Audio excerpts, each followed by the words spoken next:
Hello everyone, आज हम देखेंगे स्कोप रेजोल्यूशन ऑपरेटर क्या होता है।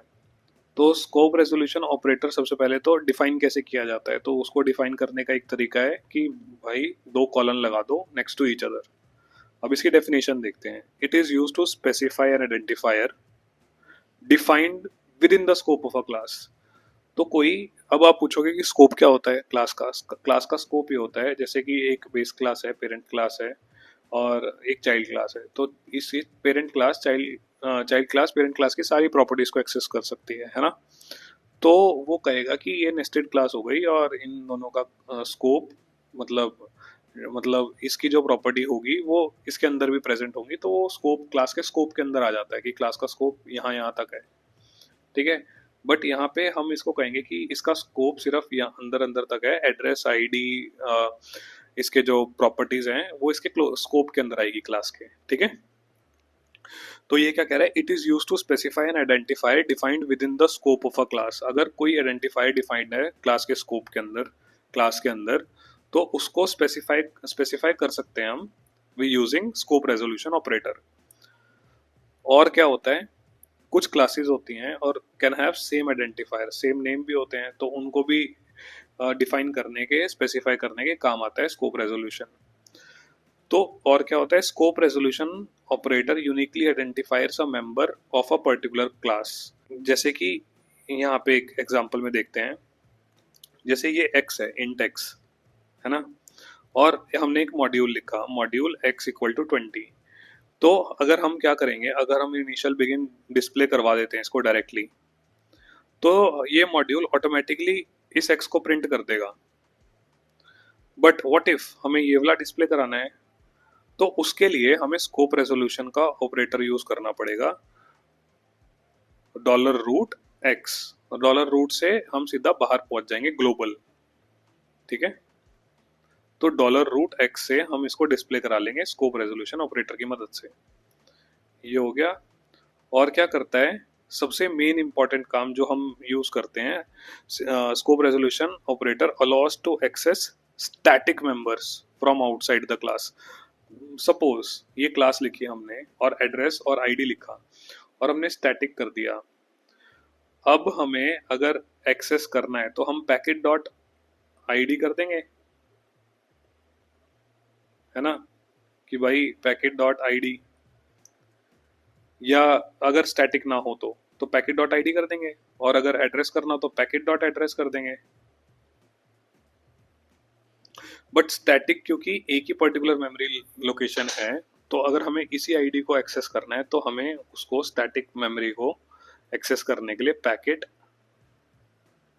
आईडी स्कोप रेजोल्यूशन करना पड़ेगा।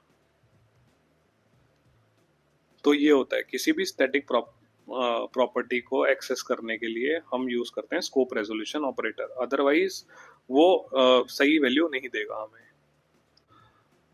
It is used to access public or protected elements from within the derived classes। ठीक है, पब्लिक और प्रोटेक्टेड एलिमेंट्स के लिए भी हम यूज करते हैं स्कोप रेजोल्यूशन ऑपरेटर।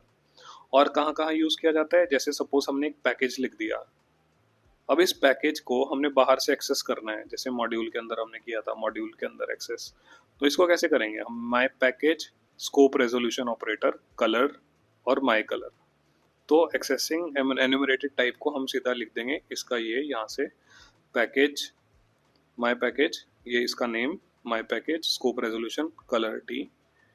बट ये सब तब है जब हमें आउटसाइड द क्लास या आउटसाइड द पैकेज एक्सेस करना है, तो ये हम तब यूज करते हैं स्कोप रेजोल्यूशन ऑपरेटर। अब देखते हैं सिस्टम वेरिलॉग के एक्सटर्नल मेथड्स क्या होते हैं। तो definition of a method written outside the body of a class. अब होता क्या है कि जैसे हमें क्लास को, अगर सपोज एक क्लास है, इसके अंदर अगर हम 50 प्रॉपर्टीज लिखना चाहते हैं तो हमें 50 बार लिखना पड़ेगा, है ना। जो कि क्या होगा, वो क्लास को ना बहुत हौच पौच कर देगा, मतलब काफी सारे लाइंस का कोड हो जाएगा एक ही क्लास का। तो उसका हम बेटर सॉल्यूशन निकालते हैं, उसको लिख के एक्सटर्न। वो कैसे करते हैं, जैसे कि देखो हमने लिखा extern virtual function void display.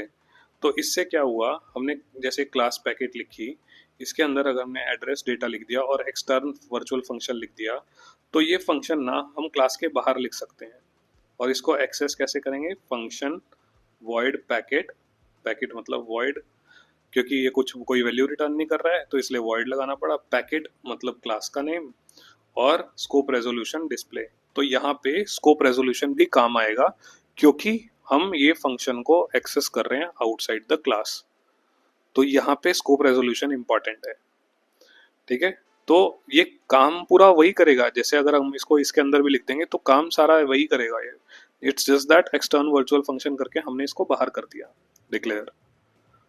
और दूसरी बात, एक एक्सटर्नल टास्क का भी देख लेते हैं। अब हमने करा कि task declaration extern virtual task display, similarly task हमने डिस्प्ले कर दिया, टास्क पैकेट, टास्क को रिटर्न कराने की जरूरत नहीं होती इसलिए हमने वॉइड नहीं लिखा, और स्कोप रेजोल्यूशन डिस्प्ले, तो डिस्प्ले करा देगा। इट्स जस्ट दैट कि अगर हमें क्लास के बाहर लिखना है तो हम क्लास के अंदर इसको डिक्लेयर कर देंगे ताकि हम बाहर इसको लिख सके। जितना मर्जी बड़ा कर दो आप टास्क को, और बाकी का कोड बाहर ही है।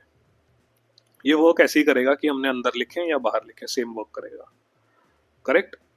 तो एक्सटर्न की थोड़ी डेफिनेशन भी देख लेते हैं क्या कह रहे हैं। Extern qualifier indicates that body of a method is to be found outside the class declaration, जैसे मैंने अभी बताया, body of the method to be found outside the class declaration.